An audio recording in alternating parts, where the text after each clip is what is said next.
오늘은 예레미야서 12장 말씀 통해서 악한 자의 형통함이 언제까지입니까? 라는 제목으로 같이 은혜 나누겠습니다. 우리가 신앙생활하면서 가장 큰 의구심이 드는 것 중에 하나가 뭐냐면 어떻게 악한 자가 형통하냐? 어떻게 악한 자가 잘 되고 선한 자가 그런 고난을 당하느냐? 이것은 지금까지도 많은 부분이 미스터리입니다. 하나님이 어떤 분이십니까? 하나님은 공의의 하나님 아니세요? 한치 오차도 허용치 않으시는 분 아닙니까? 그런데 엉터리로 사는 사람들, 거기 사는 사람들은 잘 되고 열심히 신앙생활 또 잘하는 사람들은 어렵고 도대체 이게 어떻게 되는 것입니까? 교회에서도 보면 그렇지 않아요? 하나님 잘 믿는 신실한 가정은 또 사업도 어렵고 어려우면 여러 가지 어려움을 당하고요. 또 엉터리로 신앙생활하는 사람은 잘 되고 그런 것을 바라볼 때에 도대체 왜 그럴까? 이게 하나님께 묻고 싶은 질문입니다. 이 질문은 저뿐만 아니라 모든 그러한 신앙의 선진들이 해왔던 질문이에요. 하박국 선지자도 그랬고 욥도 그랬고 다윗도 그랬습니다. 오늘 여기 본문을 보면은 예레미야도 이런 질문을 던지고 있어요. 1절 말씀 보시기 바랍니다. 여호와여, 내가 주와 변론할 때에는 주께서 의로우시니다. 그러나 내가 주께 질문하옵나니 악한 자의 길이 형통하며 반역한 자가 다 평안함은 무슨 까닭이니까? 악한 왕이 여호야김 시대에 유다 백성들은 지도자로부터 백성 평민에 이르기까지 다 타락할 대로 타락했습니다. 온 땅에 우상이 가득했고요. 불법과 위선과 거짓과 압제와 탐욕이 판을 쳤습니다. 하나님의 말씀을 바르게 전하는 예레미야는 배척을 당하였고 심지어 자기의 고향 아나돗에서 자기를 죽이려고 하는 암살 음모까지 발생을 하지 않았습니까? 이쯤 되면 이제 하나님이 간섭하셔야 되죠. 간섭하셔야 마땅한 것입니다.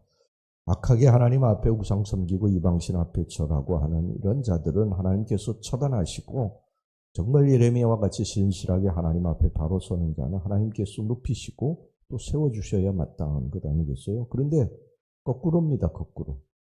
예레미야는 계속해서 고난을 당하고 이 여호야김 시대에 우상 섬기고 이방신 앞에 절하는 자들은 잘 되고 형통하고 잘 먹고 그랬던 것입니다. 이 물음은 오늘날 신앙생활하는 우리 모두가 정말 궁금해하는 또 하나님 도대체 왜 그러십니까? 왜 그러셨어요? 이런 질문들을 수없이 던지게 만드는 그러한 명제입니다. 그런데 수많은 신앙인이 그것에 대해서 질문을 던지지만 하나님께서는 뭐 분명한 그러한 수학의 산술처럼 1 더하기 1은 2 이렇게 답을 주시지는 않아요. 답을 주시지는 않고 이 부분에 대해서 굉장히 오랫동안 어떤 응답을 하시지는 않습니다. 그런데 성경을 보면 우리가 이런 말씀들이 이렇게 있어요. 시편 37편 7절에서부터 10절까지 말씀을 보면 여호와 앞에 잠잠하고 참고 기다리라. 자기 길이 형통하며 악한 꾀를 이루는 자 때문에 불평하지 말지어다. 분을 그치고 노를 버리며 불평하지 말라. 오히려 악을 만들 뿐이라. 진실로 악을 행하는 자들은 끊어질 것이나 여호와를 소망하는 자들은 땅을 차지하리로다. 잠시 후에는 악인이 없어지리니 내가 그것을 자세히 살필지라도 없으리로다. 이게 뭐 또 정확한 답이 될 수는 없습니다만 그러나 우리는 사실 그거에 대한 답을 모릅니다. 답은 모르지만 그러나 성경은 우리들에게 참고 기다리라는 것입니다. 하나님이 역사하실 때까지 참고 기다리라는 거예요. 오히려 막 하나님 앞에 왜 이러셨습니까? 하나님 나 도저히 신앙생활 제대로 못하겠습니다. 하나님 섭섭합니다. 그리고 그렇게 악을 넘지 말고 하나님 앞에 불평과 원망을 쏟아붓지 말고요. 그저 참고 기다리라는 거예요. 하나님의 역사를 믿고 참고 기다리라. 여러분 이 말씀을 우리 믿기를 간절히 바랍니다. 참고 기다리는 것이 믿음입니다. 하나님의 선하심과 공의를 믿기에 당장은 아무 소리 아니 들리고 아무 징조가 아니 보여도 우리는 참고 기다리는 것입니다. 왜냐하면 하나님을 사랑하고 하나님 믿기 때문이에요. 하나님은 언젠가 굽어진 것을 펴주시고 바로 잡아주실 것을 믿기 때문인 것입니다. 그래서 오늘도 이 새벽에 나와 하나님 앞에 기도하고 하나님 붙들고 나아가는 것이죠. 참고 기다리면 반드시 하나님의 심판이 있다는 거예요. 악인이 아무리 잘되고 형통해도 참고 기다리다 보면 하나님의 신실하신 하나님께서 거기에 대해서 반드시 심판하신다는 것입니다. 오늘 여기 본문을 보면 예레미야의 이런 질문에 대해서도 하나님께서 같은 대답을 해주셨어요. 때가 이르면 하나님께서는 매와 들짐승 같은 이방의 대적자들을 보내서 죄악된 유다 민족을 심판하실 것이라고 그렇게 했습니다. 여러분, 그럼 하나님께서 왜 이 죄악을 행하고 악하게 사는 자들을 심판하지 않으시는 것일까? 참고 기다려 주시는 것입니다. 그들이 죄악을 깨닫고 회개하고 돌아오기를 기다리시는 거예요. 우리가 계속 이것에 대해서 하나님께서 말씀하시는 것 들었지 않습니까? 베드로후서 3장 9절에 보면 주의 약속은 어떤 이들이 더디다고 생각하는 것까지 더딘 것이 아니라 오직 주께서는 너희를 대하여 오래 참으사 아무도 멸망하지 아니하고 다 회개하기에 이르기를 원하시느니라.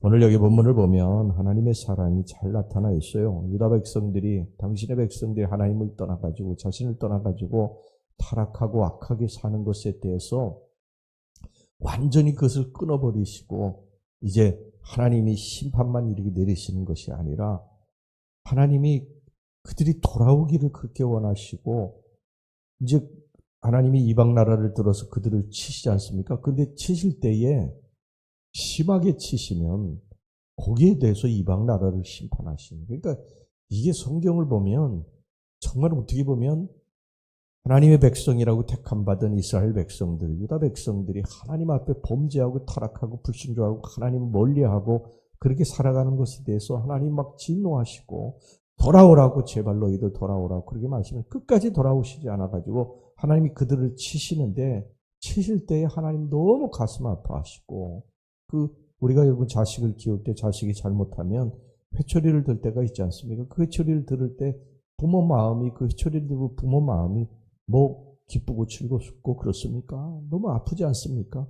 그거와 똑같아요. 하나님이 오늘 여기 본문에도 보면은요, 7절에서 10절까지 보시기 바랍니다. 내 집, 내 소유, 내 마음에 사랑하는 것, 내 포도원, 내 목, 내가 기뻐하는 땅, 전부 내 것이라고 그렇게 말씀하세요.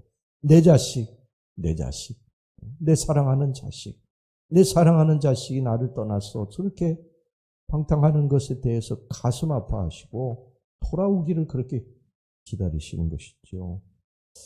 그들의 행위를 보면요, 정말 당장 심판에 손을 들어가지고 쳐야 되는데도 불구하고 참고 또 참고 기다리시고 계십니다. 하나님이 그들의 행위를 모르시는 것이 아니에요. 예레미야도 이것을 고백했어요. 3절 말씀 보세요. 여호와여, 주께서 나를 아시고 나를 보시며 내 마음이 주를 향하여 어떠함을 감찰하시오니 양을 잡으려고 끌어낸 것 같이 그들을 끌어내시되 죽일 날을 위하여 그들을 구별하옵소서. 하나님이 감찰하시는 하나님이시다. 감찰이라고 하는 것은 그들을 하나하나 쪼개가지고 다 아신다는 것입니다. 다 살펴보신다는 거예요. 그들의 악함을 하나님 다 보시고 다 아시면서도 참고 기다려주시고, 또 그런데 그런 악인들의 모습만 바라보는 것이 아니라 그 속에서 하나님을 신실하게 믿고 참는 사람들까지도 다 감찰하신다는 거예요. 그런 그 슬픔 중에서도 저희가 고난을 겪으면서도 하나님 한 분만을 믿고 의지하고 그 하나님 붙들고 살려고 애쓰는 모습을 하나님 다 기억하신다는 것입니다.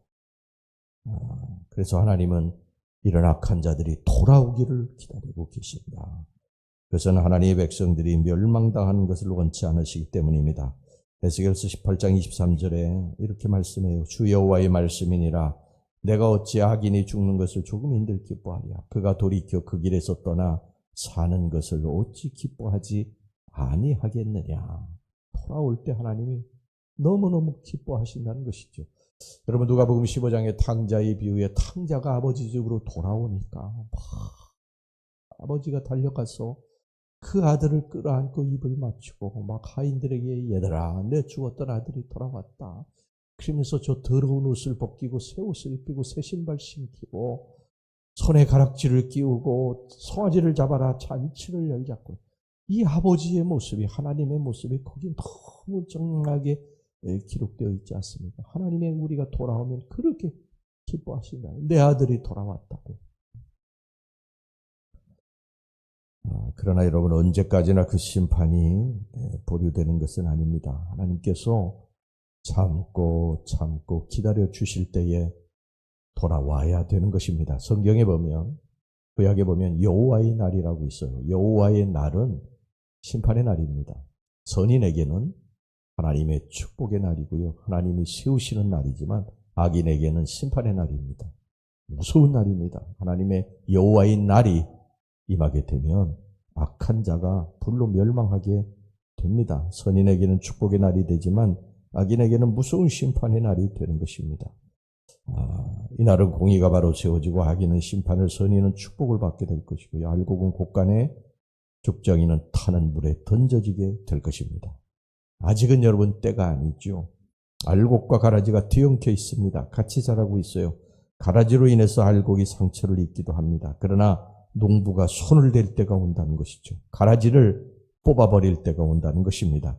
여러분 신앙생활하다가 악인들의 형통함을 보고 부러워하고 낙심하고 그러지 마시기 바랍니다. 지금은 하나님이 참고 기다리시는 때다. 부모가 자식을 바라보고 있을 때가 있어요. 한 번, 두 번 바라보고 있는데 계속해서 잘못합니다. 하지 말아야 될 일들을 계속하고 있어요. 그때는 어쩔 수 없이 손을 들게 되는 거예요. 그건 자식을 위하는 길이기 때문에 그런 것이죠. 악인의 형통함이 언제까지 계속되는 것이 아니다. 하나님은 사랑의 하나님이시면서 공의의 하나님이시다. 절대로 혼동치 않으신다.